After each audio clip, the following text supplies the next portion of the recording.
트럼프 차기 대통령과 민주당이 합의 가능한 이민 정책으로 드림 법안과 외국인 범죄자 추방, 국경 통제 강화를 꼽고 있어 입법 성공이 기대되고 있습니다. 민주당 상원의원들이 조 바이든 대통령은 퇴임 전에 워크퍼밋 연장을 신속 처리하는 등 드리머 보호 조치를 취해야 한다고 연대 서명 서한을 보내 촉구했습니다. 트럼프 정권 인수팀이 연방예금보험공사, 연방소비자금융보호국 등을 폐지하거나 통폐합하는 방안을 고려하고 있는 것으로 알려졌습니다. 올해 7,000개 이상의 유통업체가 문을 닫아 작년에 비해 69% 증가한 것으로 나타났습니다. 유튜브가 유튜브 TV 월 구독료를 1월부터 현재 $72 99센트에서 $82 99센트로 $10 인상했습니다.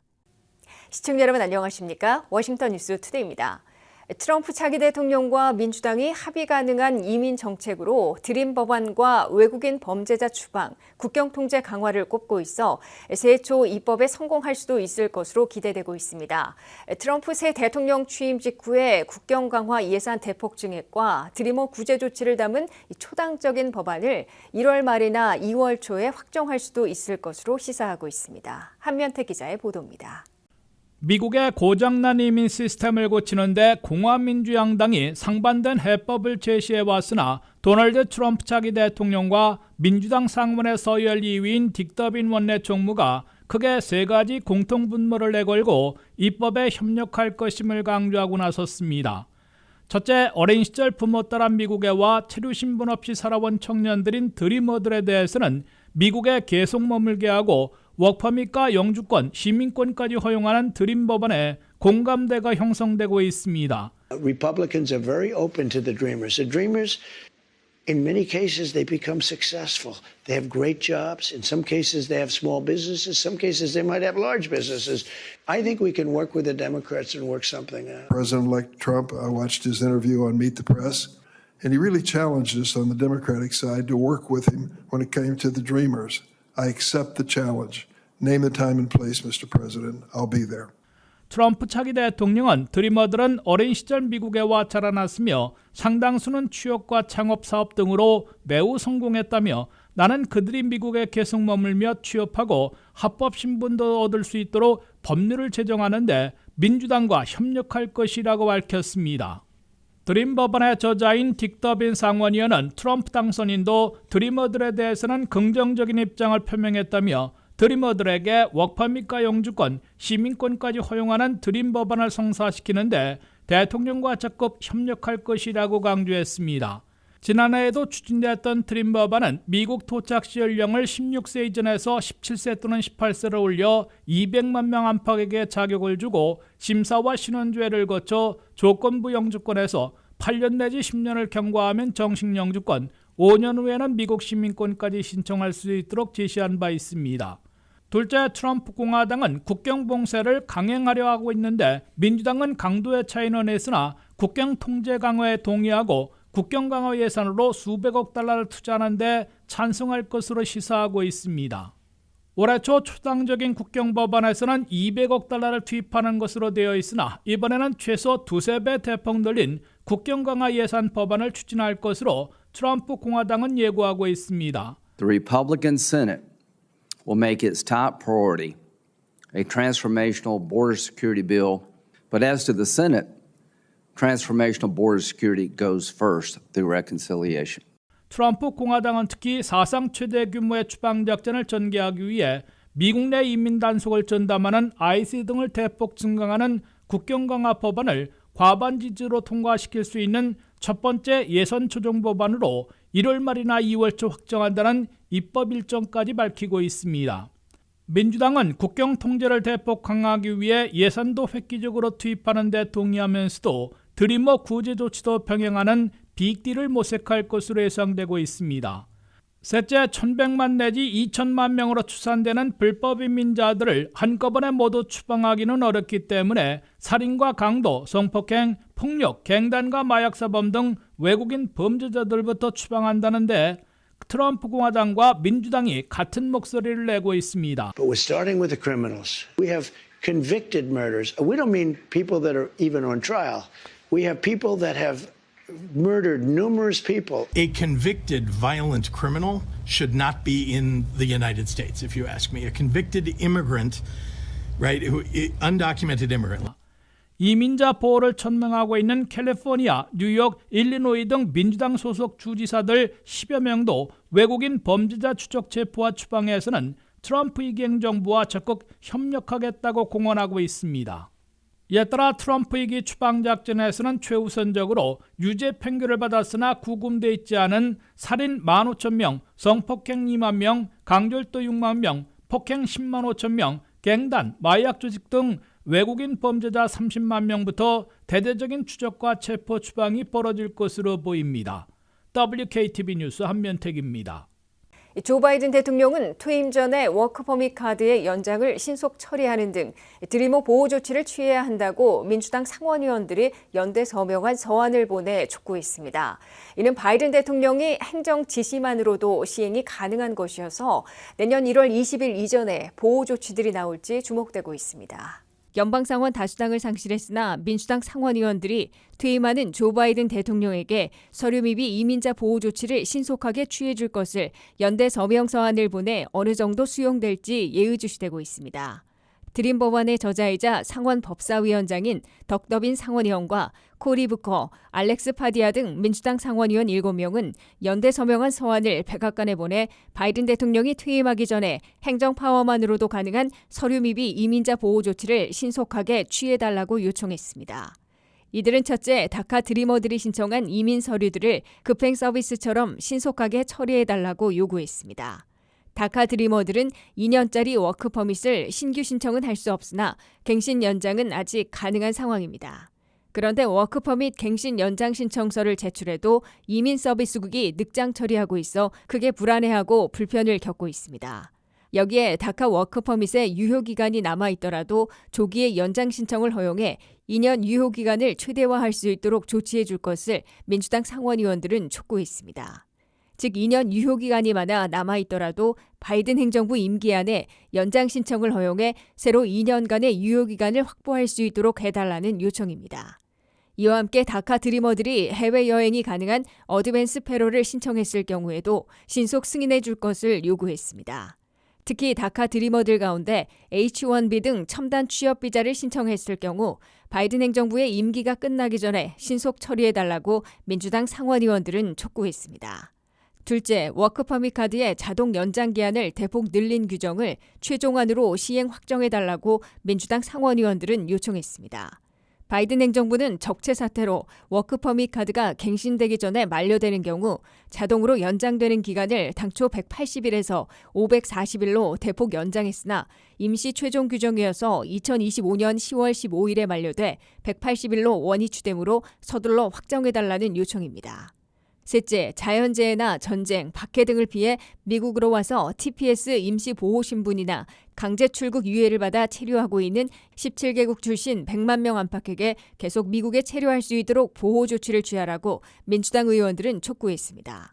현재 TPS 임시보호신분으로 미국에서 체류하고 있는 외국인들은 엘살바도르가 19만 4천 명으로 가장 많고 전쟁 때문에 미국에 온 아프간 출신 7만 5천 명, 우크라이나 출신 6만 명, 지진이나 내전 등에 따른 온두라스 5만 9천 명, IT 4만 2천 명을 기록하고 있습니다.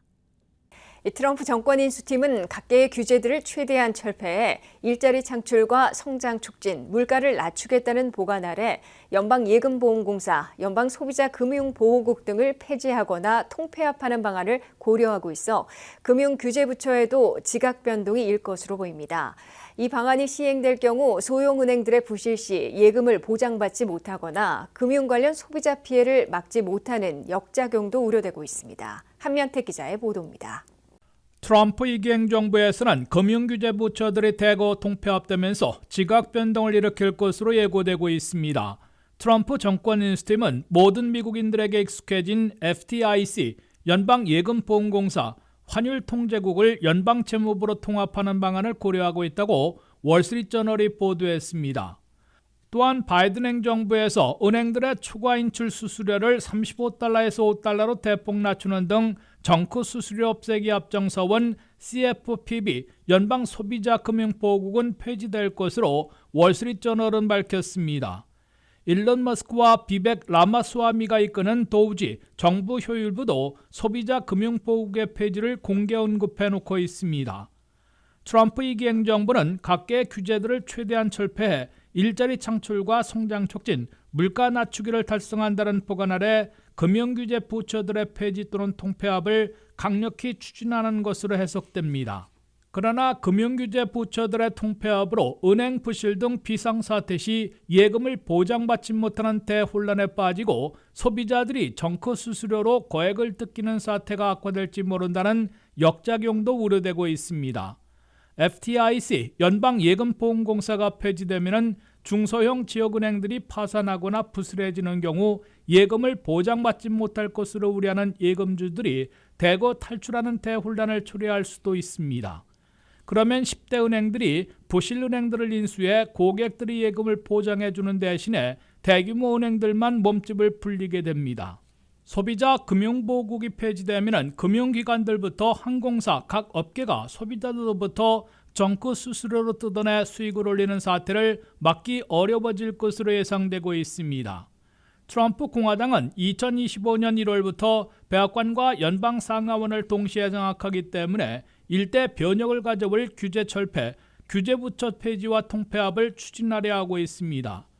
하지만 강력급 정부 부처를 없애거나 통폐합하는데 연방의회에서 성공한 사례는 극히 드물고 현행 규제가 2007년과 2008년 금융위기와 대불경기로 초당적으로 도입된 것이어서 민주당이 동조하지는 않을 것으로 보입니다. 공화당은 연방상원 다수당을 탈환해 53대 47석으로 새로운 119대 회기를 시작하고 연방하원은 다수당을 유지했으나 220대 215 면든 날 차이로 더 좁혀져 일방통행하지는 못할 것으로 예고되고 있습니다. 게다가 트럼프 차기 대통령이 현재까지 공화당 하원의원 3명, 공화당 상원의원 1명을 강요 또는 강력급으로 지명해 상원 인주 시 특별선거를 실시해야 하는 상황입니다. WKTV 뉴스 한면택입니다. 미 전역의 유통업체에서 매장 폐쇄가 급증하고 있습니다. 소매업체 7천여 개 이상이 폐쇄를 발표했는데 작년에 비해 69% 증가한 수치입니다. 김미영 기자의 보도입니다. 일부 대형 유통업체에게는 그다지 즐겁지만은 않은 연말이 될 전망입니다. 콜사이트의 조사에 따르면 미 소매업체들은 2024년 11월 말까지 7,100개 이상의 매장 폐쇄를 발표했습니다. 이는 작년 같은 시기에 비해 69%나 증가한 수치입니다. 보고서에 따르면 올해 들어 지금까지 45개의 소매업체가 파산 보호를 신청한 반면 2023년 전체 소매업체 파산은 25건이었습니다. 일부 소매업체는 인플레이션에 지친 쇼핑객이 지출 비용을 줄이거나 구매에 더 까다로워지고 있다고 보고하면서 균열이 일어나고 있습니다. 월마트와 같은 소매업체가 재정적으로 어려운 쇼핑객에게 어필할 방법을 찾는 반면 다른 체인점들은 어려움을 겪고 있습니다. 타겟은 지난달 최근 분기 실적과 매출이 예측에 미치지 못했다고 밝혔습니다. 특히 패밀리달러와 CVS는 가장 많은 폐점을 기록한 회사 중 하나입니다. 매장 폐쇄가 가장 많은 소매업체는 할인점과 약국입니다. 조사에 따르면 약국 폐쇄는 장기적인 문제로 2019년 이후로 7,000곳 이상이 문을 닫았습니다. 이로 인해 일부 주민들이 처방전을 받고 의약품을 구매할 수 없는 미 전역에서 약국 사막이 발생하고 있습니다. 전반적으로 할인점 카테고리는 성장하고 있습니다. 달러 제네럴과 달러트리는 모두 2024년에 수백 개의 새로운 매장 오픈을 발표했습니다. 그러나 올해 광범위한 폐쇄를 겪은 일부 할인점은 많은 쇼핑객을 유치하지 못했고 매장은 판매 환경이 좋지 않았다고 밝히기도 했습니다. 내년 소매 시장 환경은 안정될 수 있지만 2025년에는 추가적인 폐쇄가 있을 가능성이 있는 것입니다. 글로벌 데이터의 분석가인 닐 손더스는 올해 매장 폐쇄가 급증한 것에 대해 모든 업체가 좋은 성적을 거두기에는 소매 시장의 성장이 충분하지 않기 때문에 양극화된 결과가 나타나고 있다고 말했습니다.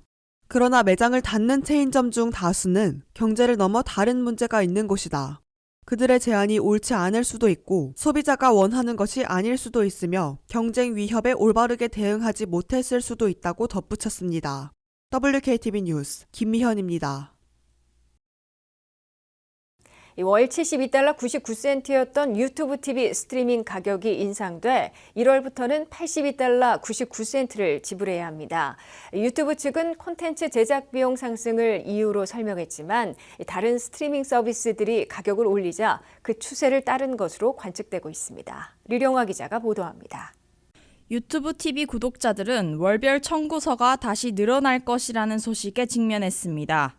스트리밍 서비스 측은 구독자에게 보낸 이메일을 통해 2025년 1월 13일부터 유튜브 TV 기본 요금제가 72.99달러에서 82.99달러로 인상될 것이라 발표했습니다. 이메일에서 유튜브 TV가 계속해서 여러분이 선호하는 서비스가 되기를 바라지만 일부 회원이 구독을 취소할 수도 있다는 점을 알고 있다고 언급했습니다. 회사는 가격 인상의 원인을 콘텐츠 비용 상승으로 설명하고 있습니다. 하지만 디즈니를 비롯한 다른 주요 스트리밍 서비스들이 올해 소비자 가격을 인상한 가운데 유튜브 TV도 이에 동참한 것이라는 관측이 제기되고 있습니다. 8월에는 디즈니가 광고 지원 및 광고 없는 디즈니 플러스 서비스의 가격을 각각 2달러씩 인상했으며 훌루 플러스 라이브 TV 번들의 가격도 인상됐습니다. 유튜브 TV의 새로운 82.99달러라는 가격은 디즈니의 훌루 플러스 라이브 TV 번들 가격과 동일합니다. 유튜브 TV는 2017년 출시 당시 월 35달러의 요금에서 시작해 가격을 반복적으로 올려왔습니다. 첫 시작 월 34.99달러에서 2019년에는 49.99달러, 2020년에는 64.99달러로 인상했습니다. 마지막 인상은 2023년 3월에 이루어졌으며 이때 요금은 72.99달러로 올랐습니다. 구독자들은 계정의 멤버십 설정을 통해 자신이 가입한 플랜을 확인할 수 있습니다. 한편 유튜브 TV 웹사이트에는 이미 82.99달러의 새 가격이 반영돼 있지만 신규 가입자는 첫 3개월 동안 59.99달러의 프로모션 가격을 받을 수 있습니다. 또한 체험이나 프로모션 가격을 이용하는 구독자는 이번 인상에 영향을 받지 않습니다. WKTV 뉴스 류령아입니다. 이상으로 워싱턴 뉴스투데이를 마치겠습니다. 시청해주신 여러분 고맙습니다.